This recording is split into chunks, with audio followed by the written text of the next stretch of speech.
Hello everyone, welcome to the OpenHouse Lab introduction. I'm Louis Guo, the host of this introduction.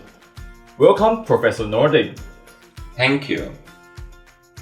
I founded the Nordling Lab to enable students to improve themselves and our world by following their dreams for the benefit of all living beings. In our lab, we convert data to actionable knowledge, construct models that give insight, develop problem-specific software, and build prototypes for commercialization. Currently, we have artificial intelligence, data science, and systems and synthetic biology projects. Welcome to join our lab. Thank you for the introduction. The topics of the lab sounds fascinating. Let's go and explore it. Okay, let's welcome the first researcher, Jack. Hi, I'm Jack Wang. I'm a master's student researching video-based non-contact heart rate estimation. Each heartbeat causes the blood volume in vessels to change periodically, resulting in a subtle variation in skin color. We use this variation to estimate the heart rate in facial videos. The challenge in this project is that the desired signal is weak. Moreover, varying illumination and motion can lead to serious nonlinear distortions. Existing algorithms are therefore not reliable enough for clinical usage. This technology could reduce the risk of infection while monitoring, which might be fatal to certain subjects with fragile skin such as preterm babies. Here is a short demo. This is the column map obtained from face alignment. And this is RPPG signal extracted from the video. These are PPG and ECG ground truth signals measured by vital signs monitor. In these two signals, we can observe a phase difference because they are actually measured from different regions, and high-frequency characteristics are absent in the RPPG signal because of the bandpass filtering we use. If you are interested in this project, welcome to join our lab. Okay, let's go to find the second researcher. Okay, let's welcome the second researcher, Jose.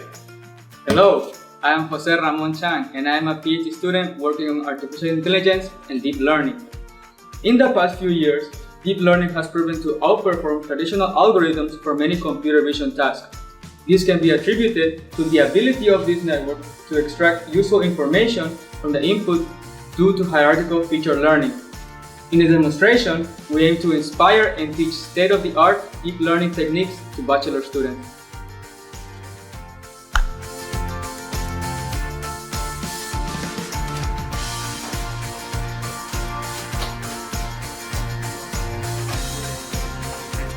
Here, we use the fast region-based CNN algorithm to detect a basketball across all the video frames.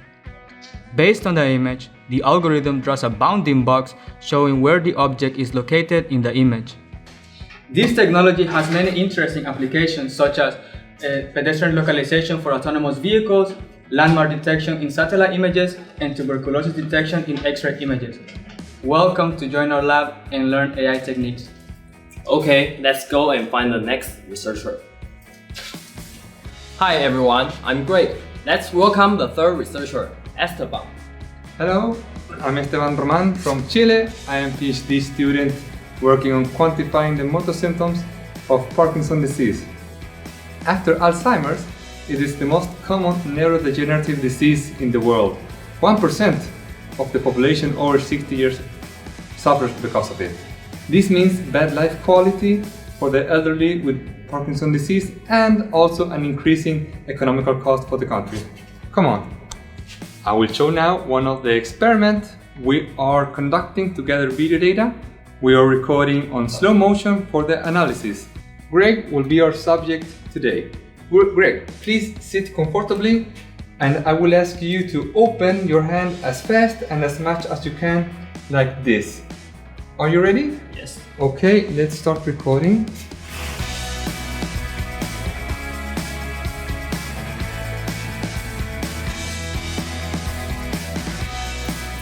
Thank you for the great demonstration. You're welcome, Greg.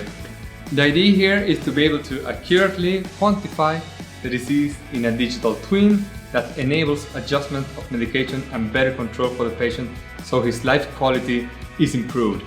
Being able to contribute to the improvement of people's life quality is the major reason why I am doing this PhD. Now, let's welcome the researchers who do not demonstrate in this video. Hello, I'm Zhang Shunjie. My research topic is origami-inspired mechanism design. Origami is the ancient art of folding paper into beautiful figures. Traditionally, origami has been static. However, engineers focused on creating dynamic origami models with normal motion. For example, this is a foldable solar cell array model. When I open it, the surfaces are increased. This makes it a space-efficient design for spacecraft. Hello, I'm Yuhan Wu. I'm a researcher working on systems biology. Molecular binding can be investigated cost-effectively using DNA or protein microarray. This technology is, for example, used in drug discovery. I apply computer vision and statistical methods to improve the analysis of microarray fluorescence images. Hello, I'm Chen, a PhD student doing systems and synthetic biology research. My aim is to construct mathematical models of genetic circuits in body yeast to enable the application of control theory on predicting the yield of desired proteins. We obtain information of the cell from the experimental records and analyze the data to identify a model that could better explain the behaviors of the cell.